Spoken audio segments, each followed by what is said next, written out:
नमस्कार दोस्तों, आज हम आपको एक ऐसे सनसनीखेज केस की पूरी कहानी सुनाने जा रहे हैं जिसने पूरे देश को झकझोर दिया है। हनीमून मर्डर केस, एक प्यार, एक शादी और फिर अचानक हत्या। अब इस केस की सबसे बड़ी कड़ी सोनम को ट्रांजिट रिमांड पर मेघालय पुलिस के हवाले कर दिया गया है। तो चलिए शुरू से जानते हैं क्या है पूरा मामला, कौन है सोनम और क्यों मानी जा रही है ये ट्रांजिट रिमांड इस केस की सबसे अहम कड़ी। यह कहानी शुरू होती है कुछ महीने पहले जब एक नवविवाहित जोड़ी हनीमून पर मेघालय गया था। शादी के कुछ ही दिन बाद पति की रहस्यमयी हालत में मौत हो गई। शुरुआत में इसे हादसा माना गया, लेकिन जैसे जैसे जांच एजेंसी आगे बढ़ी शक की सुई सोनम यानी मृतक की पत्नी पर टिकती चली गई। शक इसलिए गहराया क्योंकि सोनम के बयान लगातार बदलते रहे।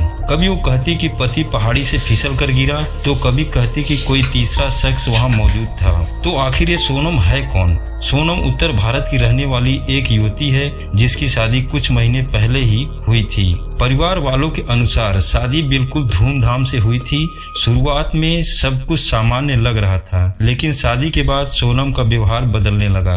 जांच एजेंसियों को शक है कि सोनम की शादी महज एक दिखावा थी, असल मकसद तो कुछ और ही था। कुछ रिपोर्ट्स के मुताबिक सोनम के संबंध किसी और से भी थे और ये हत्या एक सोची समझी साजिश का हिस्सा थी। अब बात करते हैं उस दिन जब ये हत्या हुई। दंपत्ति मेघालय के एक फेमस टूरिस्ट पॉइंट पर घूमने गए थे। वहां अचानक पति की लाश खाई के नीचे मिली। सोनम ने दावा किया कि उसका पति फिसल गया था, लेकिन पुलिस को सबूत कुछ और ही कह रहे थे। मेडिकल रिपोर्ट में यह साफ हो गया कि मौत गिरने से नहीं बल्कि सिर पर गहरे वार की वजह से हुई थी। इससे साफ हो गया कि ये कोई हादसा नहीं बल्कि सोची समझी हत्या की गई थी।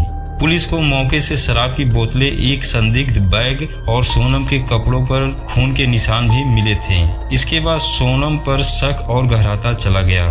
पुलिस ने सोनम से कई बार पूछताछ की, लेकिन हर बार उसके बयान में विरोधाभास सामने आया। उसने ये भी कहा कि किसी अनजान व्यक्ति ने हमला किया था, लेकिन सीसीटीवी फुटेज और फोन लोकेशन से साफ हो गया कि हत्या के वक्त केवल वही दो लोग वहां थे। फोन कॉल्स डिटेल और चैट हिस्ट्री से पता चला कि सोनम किसी तीसरे शख्स से लगातार संपर्क में थी। इससे शक और गहराया कि कहीं ये हत्या किसी प्रेम प्रसंग का नतीजा तो नहीं। पुलिस ने कोर्ट में सोनम की ट्रांजिट रिमांड की मांग की और कोर्ट ने उसे 3 दिन के लिए मंजूरी दे दी है। इसका मतलब यह है कि अब सोनम को मेघालय ले जाया जाएगा, वहां जहां हत्या हुई थी। जांच एजेंसी की उम्मीद है कि सोनम वहां जाकर उन जगहों को फिर से देखेगी और उससे घटना का सच सामने आ सकता है। सवाल उठता है कि आगे क्या होगा?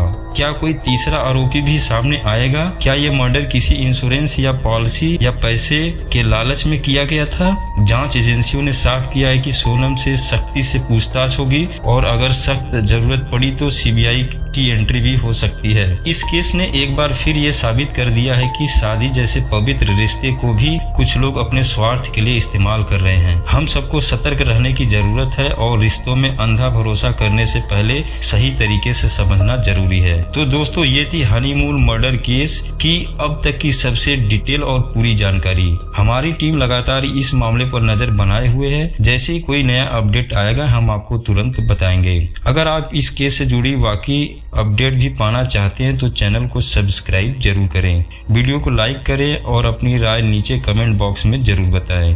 क्या आपको लगता है कि सोनम ही असली गुनहगार है या कहानी में अब भी कोई तीसरा किरदार छुपा है? मिलते हैं नेक्स्ट वीडियो में, तब तक के लिए धन्यवाद।